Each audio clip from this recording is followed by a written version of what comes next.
Karmelo Anthony is in the Collin County jail tonight after a jury found him guilty of murdering Austin Metcalf at a high school track meet. Yeah, he was sentenced to 35 years in prison, but his attorneys just filed a notice of appeal, the first step in a long process to possibly reduce his sentence. Jobin Paniker just sat down with the prosecutor who breaks down the method used for jury selection to the closing arguments. It is the day after one of the most high-profile Collin County trials has ended. Bill Wirskye is the prosecutor who successfully argued Karmelo Anthony should be convicted of murder. Do you think Karmelo Anthony intended to kill Austin Metcalf? That's a great question, and you'd have to ask him, but I know he intentionally plunged the knife into Austin Metcalf's chest.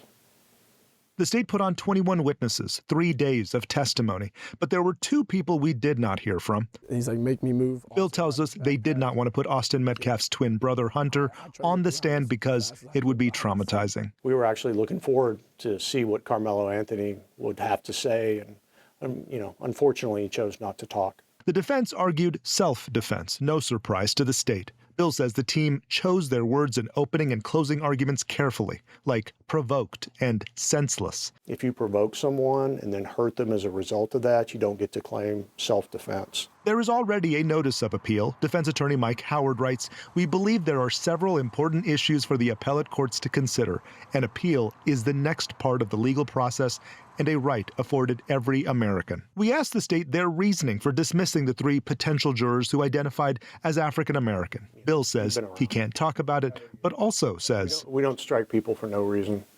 Verdict guilty of murder. What? Murder. He's guilty of murder. there are murder trials that happen every day in this courthouse, but none are like this one. He wanted to defend himself. The narratives, the noise, all rendered secondary by a decision from a jury of 12. It's a lengthy prison sentence, and I think Collin County is safer and stronger because we worked the process. In Collin County, I'm Jobin Paniker. Just to let you know, we did reach out to Karmelo Anthony's defense team to see if they would be open to speaking with us today. They're not ready to speak at this time.